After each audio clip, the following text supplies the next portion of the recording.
What's up, y'all? It's your boy Tay the God. What I'm be doing right here is just a little quick trailer breakdown of the Spider-Man game, because I feel like there's a lot of things I want to talk about. But first off, let me start by saying, if you don't have a PlayStation, you can come over. We're accepting all applications right now. Forget about all bad blood that Xbox and PlayStation have had. Forget about all the things that we've said. Forget about us, dissing your game selections. Just forget about everything. All right, just come over. Trade in your Xbox or on Craigslist, Kijiji. Don't trade into EB Games or GameStop, they'll fraud you. But trade that away, get some money, buy a PlayStation, do the right thing. We're accepting all applicants right now. All right, you have a 1 year grace period, because Spider-Man will be coming out next year in the summer or later. It won't be coming out early 2018. It'll be coming out summer or later. So we're accepting all Xbox applicants. Once again, that's the last time I'm going to say it. So right off the start right here, we see Spider-Man with this white logo. A lot of people were asking about the white logo. The developers already said that there is a reason for this.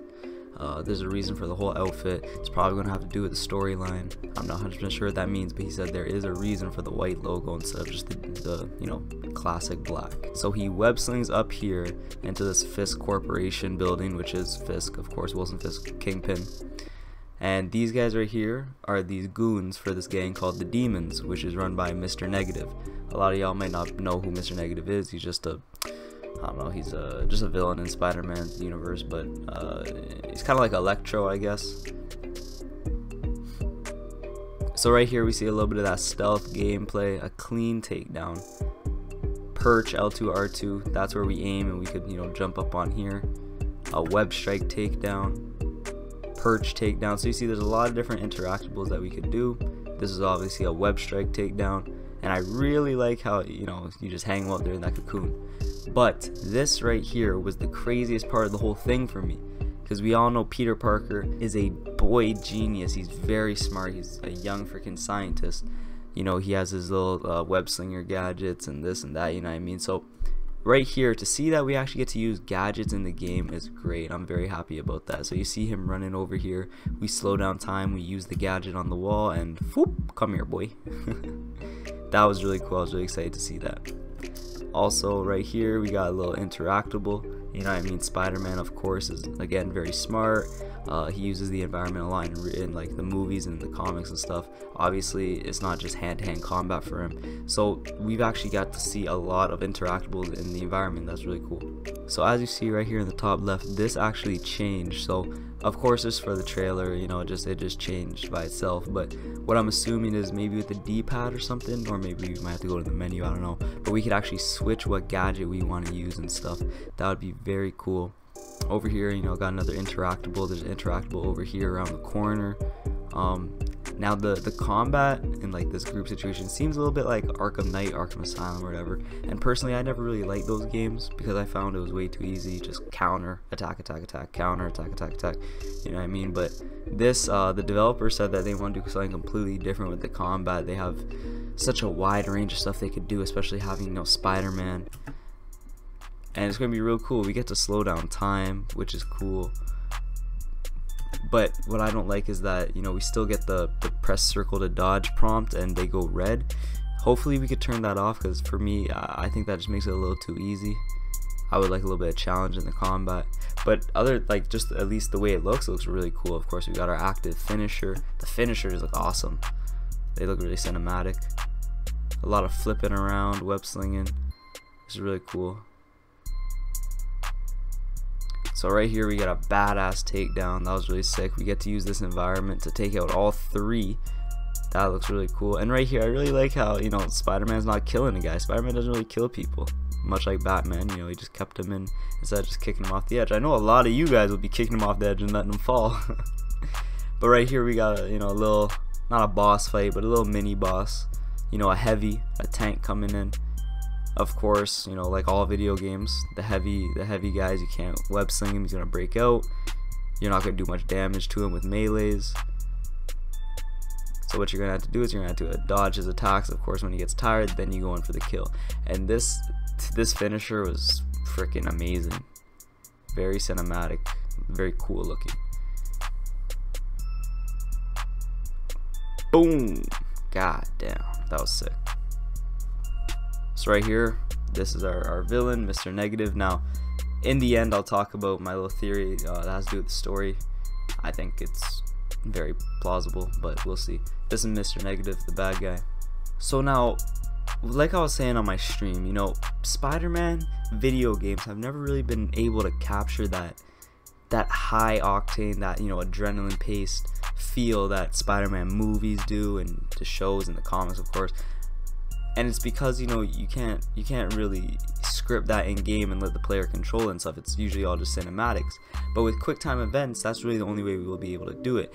But what I really do appreciate about them is that, you know, it's not just press X or just press square. There's a lot of different variables. You know, we're using the triggers, we're using the stick, we're using all the different keys.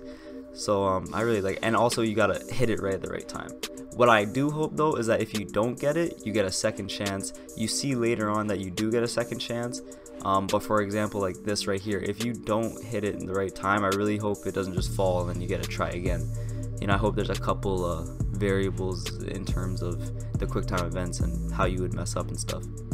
But right here, before I talk about the free roam web slinging, let me just say, due to my, you know, past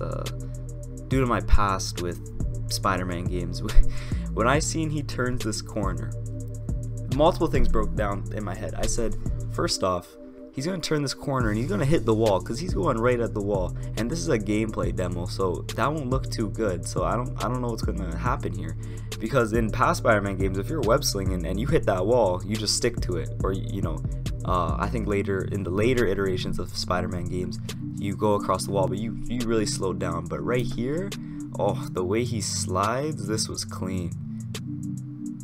Whew, that was beautiful. What I also like is while you're web slinging here, you could actually still use that perch and pull yourself to where you want to go. You can still aim. That's really cool. Again, right there, I thought he was going to run to the wall and slow down, but the transitions on the wall are smooth. That's really cool. The destructible environments look pretty cool. I don't know if this is just scripted or if there actually is real-time destructible environments, but we'll end up seeing.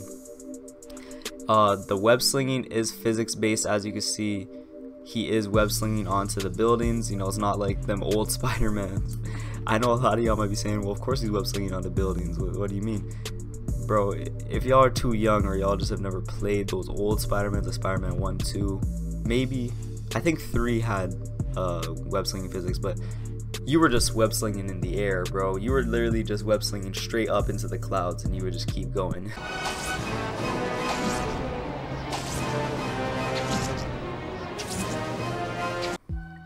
The way he turns that corner, that's so slick, bro. Oh, that was a good look. Right here, this parkour moment looks sick. You're dodging missiles, dodging the environment falling on you, explosions everywhere.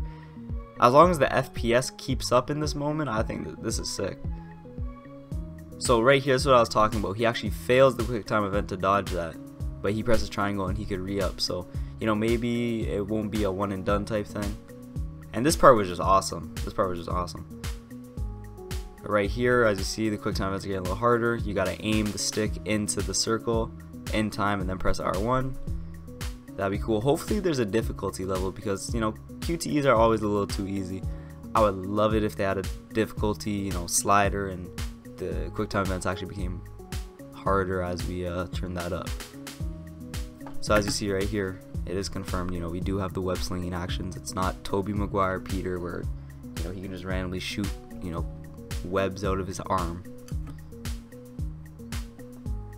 And there it is, ladies and gentlemen. That is Spider-Man PS4. Again, Xbox owners, you could switch over. You got a year. Now right here we get our Miles Morales tease. Now I was hearing two theories. Let me just get this on his face. I was hearing two theories. One, that, you know, this is after what we just saw, the little gameplay demo, and, you know, Spider-Man flings down, and, you know, this is just a little tease showing that Miles is Spider-Man. I don't know if that's the case. This could also just be an irrelevant little, you know, Easter egg, just showing us, hey, we're gonna throw Miles in the game for you fans out there. A lot of people don't even know who Miles is. A lot of people don't know who the new that Miles is the new Spider-Man. But personally, my theory, as the devs already said, the Spider-Man in this game is a veteran Spider-Man. It's not like Homecoming, the new movie coming out, where he's just, you know, becoming Spider-Man. Peter is a vet Spider-Man. He's been doing this, you know what I mean? That's why he's got a little advanced suit and he's got this and that. So what I think is, I actually think this is the beginning of the game, what we're seeing right here, and I don't think that's wrong at all. Regardless of what I'm about to say with Miles and Peter, there's no way that, you know, Mr. Negative is the boss of the whole game, you know what I mean? We got a little Kingpin, we got a little Mr. Negative, but these are just going to be like the intro level bosses. Of course, when we scale up, we'll probably get a Norman Osborn, a Green Goblin, maybe Harry. We've seen that they had the Osborn for Mayor billboard up in the trailer earlier. So I think that we're going to get maybe some Green Goblin action. I don't think we'll get some Venom action, probably not, but you know, we'll see. You know, we got a huge roster of villains we could choose from: Kraven, Mysterio, Electro, Shocker, Rhino. You know, the whole Sinister Six could really make an appearance in the game, and that would be awesome. But realistically, we just don't know yet. But what we do know is that it is a veteran Spider-Man, and what I think and why they're showing this is, I think maybe through the game you die. Peter dies. Maybe the Green Goblin kills Peter, much like he does in the comics. But at the same time, if we got Osborn for Mayor, I don't think he's crazy at that state like he was in the comics book yet, because that took a very long time. Norman went freaking crazy and murdered Peter, and even all the villains were like, whoa, like what the hell, right? So I don't know about that, but maybe Peter does die, and maybe Miles does take over as Spider-Man. As you know, in the comic books, like in Miles' story, someone raided the Osborn laboratory, got that the spider that bit Peter. That spider got on the robber's bag. Of course, when the robber brought it home and Miles was his nephew, came over to his house, Miles got bit by a spider, took over the powers, and idolized Peter Parker. Even though Peter Parker was passed away, he took over as Spider-Man, and that may be the storyline. That would be really cool. Again, Marvel had a lot of input on this video game. They handpicked the developer, studio, and everything, so it's very possible, you know what I mean? But that's just my theory. Again, this could just be a whole Easter egg, just showing Miles in this little trailer, and that's it. Maybe we'll see him a 1-2 time in the game, and that's it. Maybe Miles is Spider-Man that we watched throughout this whole thing. There is no Peter Parker. We don't know 100%, but my personal theory is that throughout the game, Peter dies, Peter gets killed or something, and Miles takes over. That would be really cool. I would personally love that. It would also be introducing a lot of fans to Miles who don't know who Miles is. A lot of the younger fans probably already do. A lot of the OG fans probably don't. A lot of just those, you know, kind of watch a little superhero movie here or there, play a little superhero game here or there, they definitely don't know who Miles is, you know what I mean? They're not really diehard fans like that. But thank you for watching. If you enjoyed the video, hit that like button. If you have your own theories or disagree with mine or agree with mine, whatever, let me know in the comment section below. You know I reply to all y'all. And also, when you hit that subscribe button, don't forget to hit that notification button. Never miss a video, never miss out on all the exclusives. I drop everything as soon as possible, as soon as I can. Try to get everything out to you guys quick and early. One last time, I'd like to thank all y'all for the recent support. Y'all been blowing up my channel. I'm very thankful. Thank you very much. I'm gonna keep grinding for y'all. It's your boy Tay the Guy signing out. Till next time, peace.